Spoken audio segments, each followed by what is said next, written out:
दोस्तों नमस्कार। इस वक्त हम हैं पंडित मदन मोहन मालवीय के बगिया में। इसी बगिया से शिक्षा का संदेश जाता है पूरी दुनिया को और इसी बगिया के अंतर्गत एक चिकित्सालय चलता है जो उसको भारत में बखूबी जाना जाता है।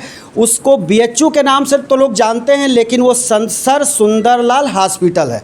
और सर सुंदरलाल हॉस्पिटल में इस वक्त एक ऐसा प्रकरण सामने आया है जिसको आप जानेंगे, सुनेंगे इस हमारे वीडियो में तो आपके पैर के तले से ज़मीन खिसक जाएगी या यूं कहें आपके रोंगटे खड़े हो जाएंगे।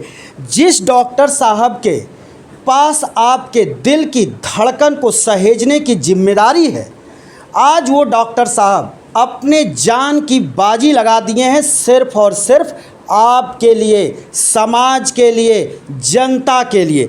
और उनकी क्या परेशानी है कि वो इतनी बड़ी लड़ाई लड़ रहे हैं, हम डॉक्टर साहब से समझेंगे। उसके पहले आप थोड़ा इधर दिखाइए। ये डॉक्टर साहब का आमरण अनशन चल रहा है। डॉक्टर ओम शंकर हैं। ये बीएचयू में जितने भी डॉक्टर बैठते हैं सबको प्रोफेसर के ही नाम से जाना जाता है, सभी प्रोफेसर होते हैं।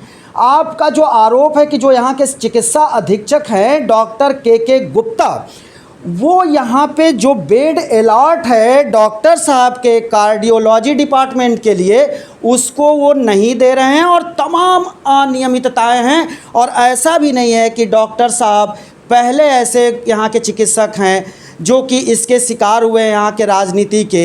इस तरह से तमाम चिकित्सक यहाँ के राजनीति से शिकार हुए और बड़े बड़े डॉक्टर इस कैंपस को छोड़कर चले गए। लेकिन आइए अब हम डॉक्टर साहब के पास चलते हैं। डॉक्टर साहब कई दिनों से आमरण अनशन पर हैं। वो खुद ही अब अस्वस्थ हो गए हैं और ज़्यादा देर तक बैठने या बोलने की स्थिति में नहीं हैं। दर्शकों, डॉक्टर साहब आराम से बोलेंगे, आप ध्यान से डॉक्टर साहब की बात सुनिए क्योंकि आपके दिल के धड़कन की बात है।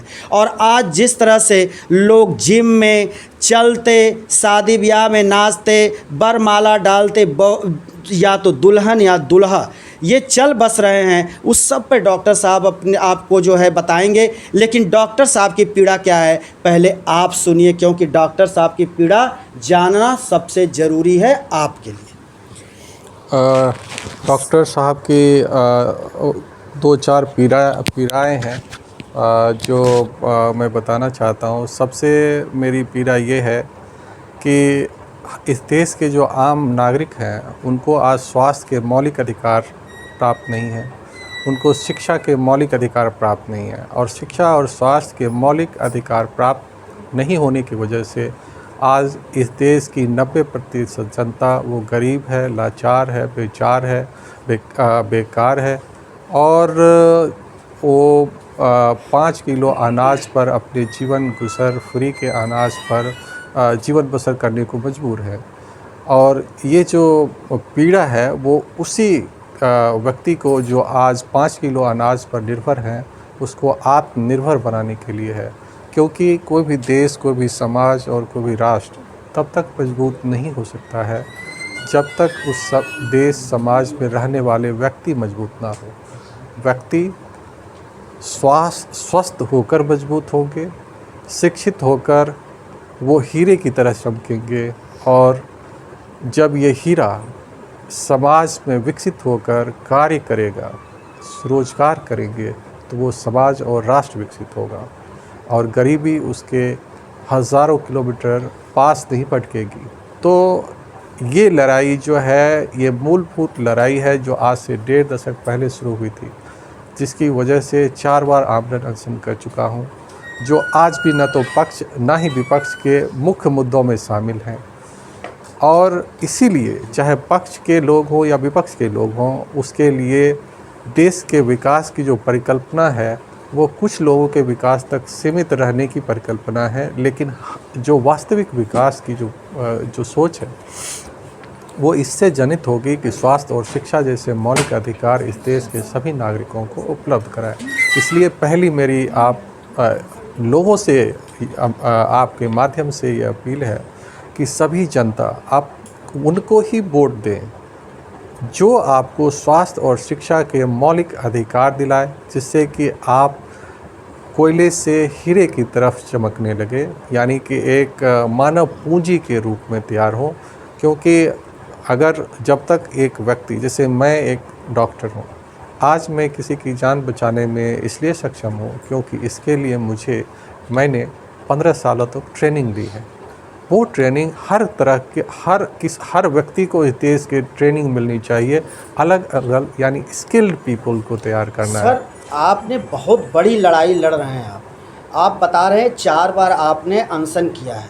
शायद हमारे 24 साल के, हम तो इसके पहले अखबारों में रहे, 24 साल की पत्रकारिता में कोई संस्था से जुड़ा हुआ चिकित्सक, वो भी इतने बड़े संस्था से, बीएचयू हो, एम्स हो, पीजीआई हो, कोई ऐसे चिकित्सक का इतिहास नहीं मिलता जो इतना बड़ा आंदोलन शुरू कर दे, वो भी व्यवस्था के खिलाफ, या व्यवस्था पर ये एक जो है आरोप हम तो नहीं कहेंगे, व्यवस्था से अपने हक की लड़ाई के लिए आप जो लड़ाई लड़ रहे हैं। आप सबसे पहले लड़ाई लड़ रहे हैं अपने विभाग के चिकित्सक अधीक्षक से, उसके बाद बीएचयू के कुलपति से, उसके बाद जो है कुलाधिपति राष्ट्रपति से, प्रधानमंत्री यहीं से सांसद हैं।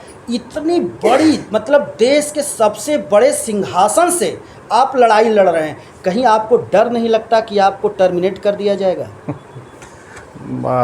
आपने बहुत सही बात कही है कि मुझे 2 चीज़ से टर्मिनेट की जा सकती है। एक है मेरी नौकरी, और दूसरी है उससे भी ज़्यादा जो मैंने इतने सालों की ट्रेनिंग ली है उससे।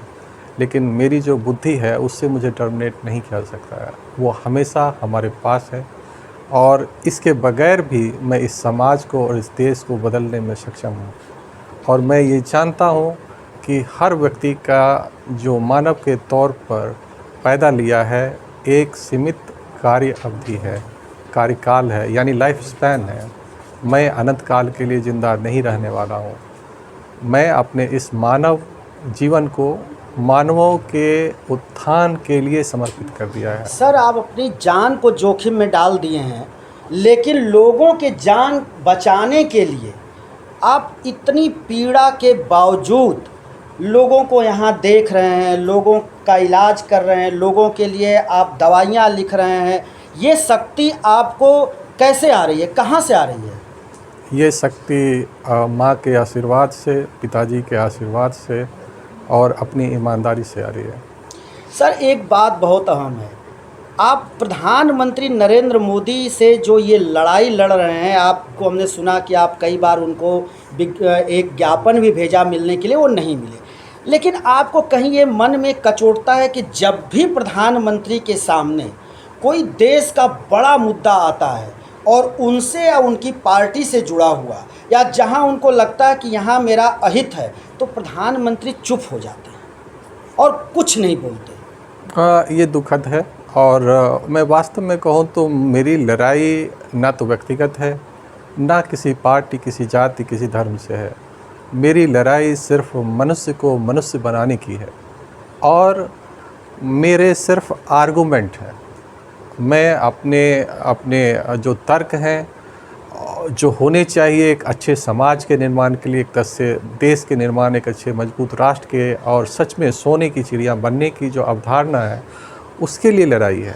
सर, एक और हम आपसे बात, क्योंकि हम आपको परेशान भी कर रहे हैं, हमको लग रहा है अपने दर्शकों को बता दें कि डॉक्टर साहब को शायद हम कष्ट में भी डाल रहे हैं, लेकिन कुछ प्रश्न हैं जो कि आपके लिए पूछना ज़रूरी हो जाता है। डॉक्टर साहब, अभी आप जो है एक इंटरव्यू में जिक्र कर रहे थे, हम यहाँ बैठे बैठे सुन रहे थे, वो कौन सी दवा है जिसको कि रिलायंस कंपनी बना रही है, बहुत ज़्यादा महंगा है और उससे लाखों लोगों की जान चली जा रही है। अगर वो दवा सस्ती हो जाए तो लाखों की जान बच जाएगी। थोड़ा हमारे दर्शकों को बताएं। वो टेनेक्टेप्लेज और रेटेप्लेज नाम की दवा है। इनका काम है, जो आप किसी भी व्यक्ति को जो हार्ट अटैक होता है, या लंग्स में अटैक होता है, या दिमाग के अंदर जो अटैक होता है, वो अटैक खून के थक्का जमने से होता है।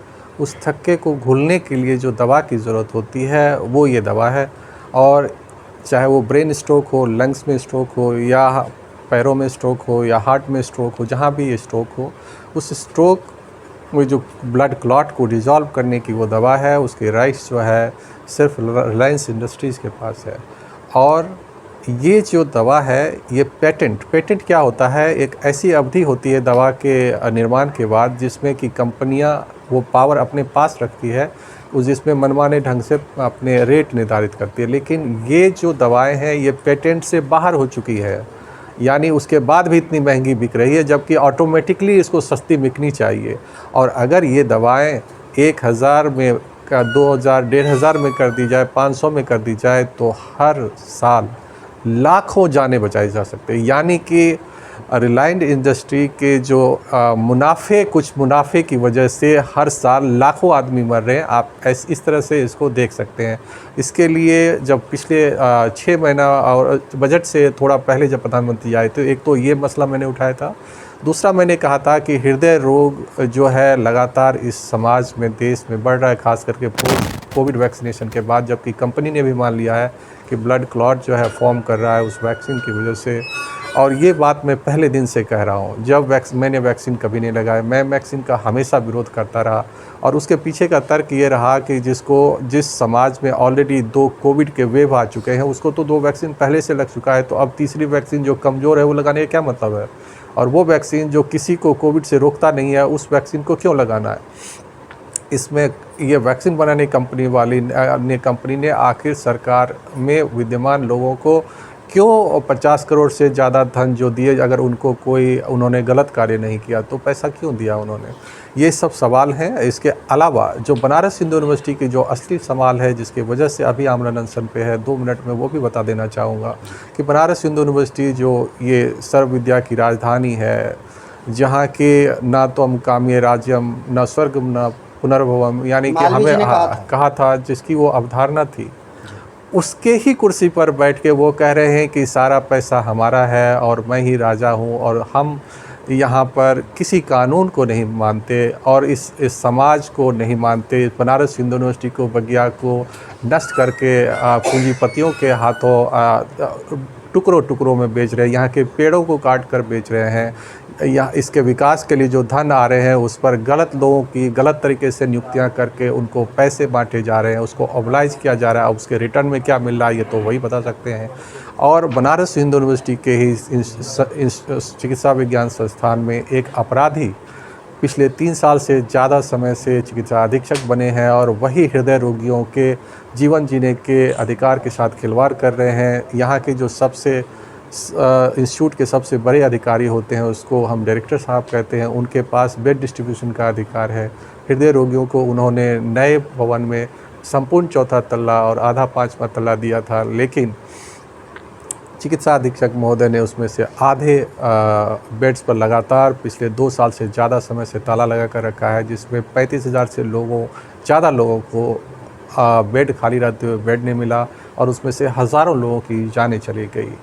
और इस तरह आप कह सकते हैं कि ये चिकित्सा अधीक्षक न सिर्फ भ्रष्टाचारी है, न सिर्फ अपराधी है, बल्कि एक सामूहिक नरसंहार का दोषी भी है। और इसका संरक्षण कुलपति महोदय सीधे दे रहे हैं, जो कि संस्थान के पूरे नियम कायदे कानून की धज्जियां उड़ा रखी है। और मैं इस बनारस यूनिवर्सिटी के मानस पुत्रों से निवेदन करना चाहूँगा आपके माध्यम से कि वो सब अपने विश्वविद्यालय की गरिमा को स्थापित करने के लिए, वो दुनिया के सर्वोच्च पदों पर चारों तरफ बैठे हुए हैं, एक से वो मंत्री और विधायक नेता बने हुए हैं, वो सब बनारस हिंदू यूनिवर्सिटी के सम्मान की रक्षा के लिए, उनको पुनर्स्थापित करने के लिए और हम लोग के इस मुहिम से जुड़े।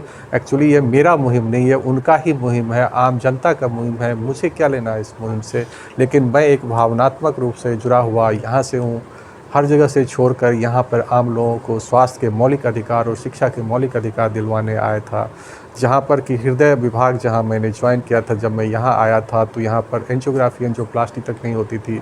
आज हमने विगत 15 साल में यहाँ वो सुविधाएं उपलब्ध करा दी है जहाँ दुनिया की सर्वश्रेष्ठ सेवाएं उपलब्ध है। अब बेड नहीं है, उसके लिए भी मैंने पिछले बार जब प्रधानमंत्री जी आए थे तो एक तो मैं 15 साल से लगातार यहाँ एम्स की स्थापना की जंग लड़ रही हूँ। 10 साल से लगातार प्रधानमंत्री हैं, लेकिन अपने संसदीय क्षेत्र के नागरिकों को एक एम्स नहीं दे पाए। अगर वो एम्स दिए होते तो आज मुझे आमरण अनशन नहीं करना पड़ता, रोगियों को बेड मिल जाते, उनकी जानें रोज़ बचती। ऐसा प्रधानमंत्री जी क्यों किए, इसका सवाल इस देश के मतलब यहाँ के आम जनता से उनको वोट देने से पहले पूछना चाहिए कि मैं आपको वोट क्यों दूँ, आपने जो हमारे लिए ये काम नहीं किया। और दूसरा जो मैं चाहता था वो ये था कि हृदय की बीमारियों की बढ़ती संख्या, रोगियों की बढ़ती संख्या को देखते हुए पूरे देश के अंदर 50 डेडिकेटेड कार्डियक सेंटर खोले जाने चाहिए, जिसमें से 250 बेड वाला एक डेडिकेटेड सेंटर बनारस में भी खोले जाने चाहिए और बाकी के 49 पूरे प्रदेशों में खोले जाने चाहिए। और इसी तरह हम इस देश के आम नागरिकों, आप सब जनों को, जो आप मुझे सुन रहे हैं, उनके जीवन जीने की लड़ाई, स्वास्थ्य के मौलिक अधिकार की लड़ाई लड़ रहे हैं और उसको गरीब होने से बचाने की लड़ाई लड़ रहे हैं। क्योंकि जीवन काल में आप 95% व्यक्ति जितने कमाते हैं वो एक बार अस्पताल जाते हैं, पूरी जीवन की कमाई गंवा देते हैं निजी अस्पतालों में और गरीब से अति गरीब हो जाते हैं। डॉक्टर साहब, आपने बहुत ही संवेदनशील मुद्दा उठाया है और एक चिकित्सक होते हुए आपने जो ये बात कही कि बीएचयू में और बीएचयू में भी जो है सैकड़ों और लोगों से ज़्यादा, मतलब हजारों ने जान गंवा दी, ये तो बहुत बड़ी मामला है। बेड खाली रहते हुए, बेड खाली रहते हुए बेड नहीं मिलने से, ऐसा नहीं कि तो बेड भरे हुए में बेड नहीं मिलना तो कोई गुनाहगार नहीं हो सकता है। डॉक्टर साहब, ये तो वास्तव में पूरी तरह से क्राइम है और अपराधी, इसलिए मैं कह रहा हूँ पहले दिन से या पहले शब्द से अपराधी चिकित्सा अधीक्षक प्रोफेसर डॉक्टर के गुप्ता, प्रोफेसर डॉक्टर के गुप्ता एक अपराधी चिकित्सा अधीक्षक है, जिसको अधीक्षक नहीं जेल में होना चाहिए।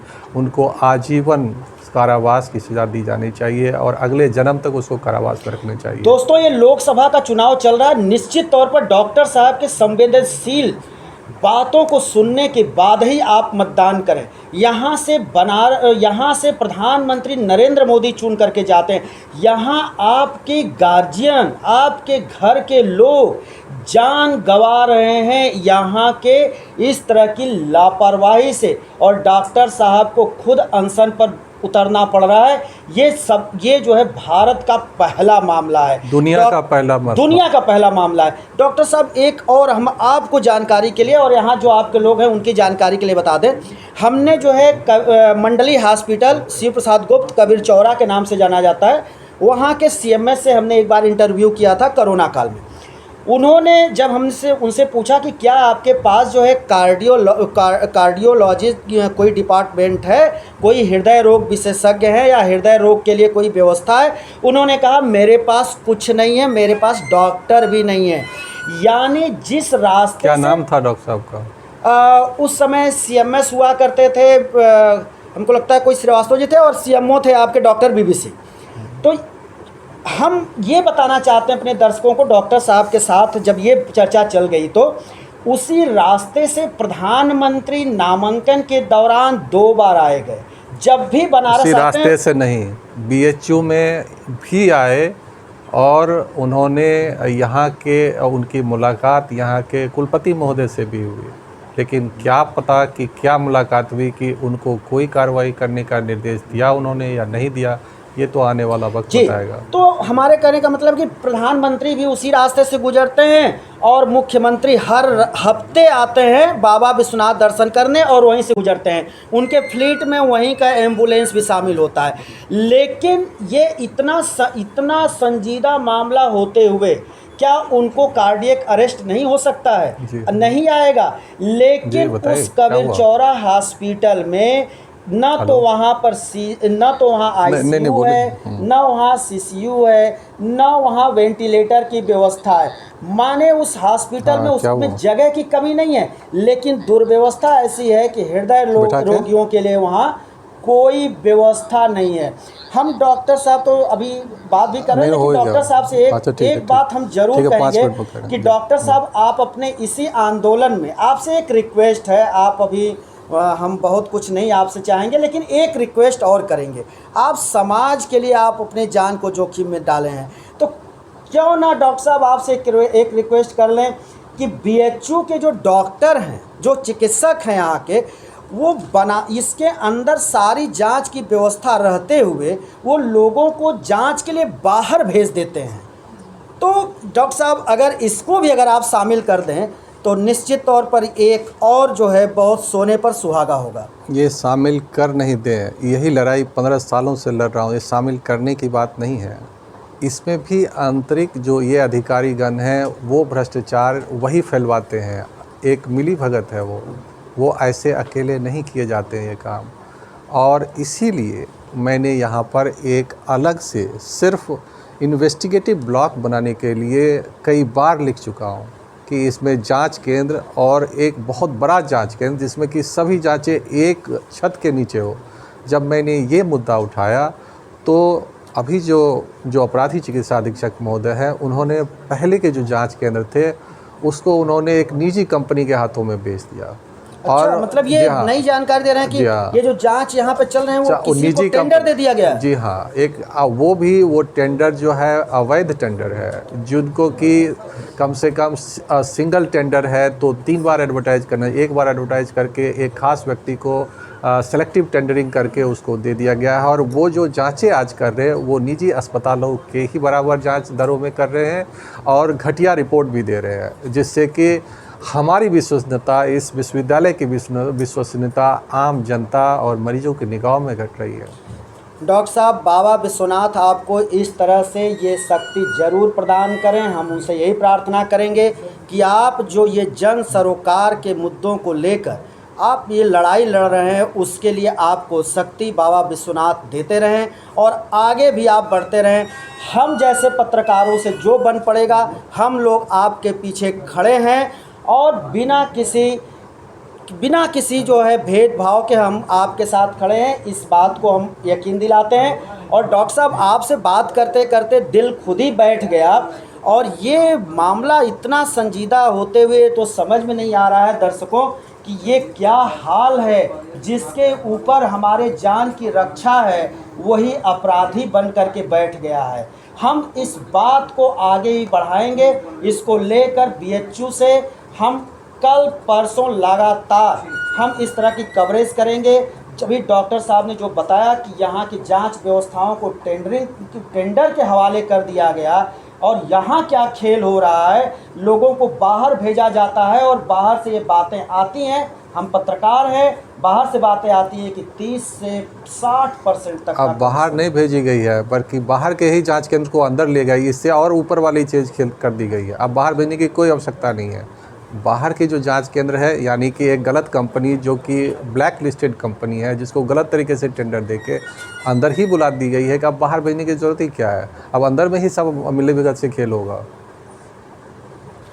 दोस्तों, ये रिपोर्ट करते करते तो लग रहा है कि हम खुद ही यहाँ बेहोश हो जाएंगे और हम ही को डॉक्टर साहब से इलाज की ज़रूरत पड़ेगी।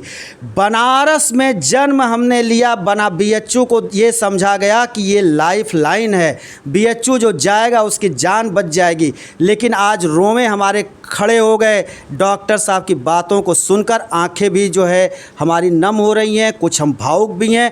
लेकिन ये बहुत ही गंदा खेल बीएचयू के अंदर चल रहा है। हम दूसरे वीडियो के साथ फिर हाजिर होंगे, तब तक के लिए शिवमूर्ति दुबे को दीजिए इजाज़त।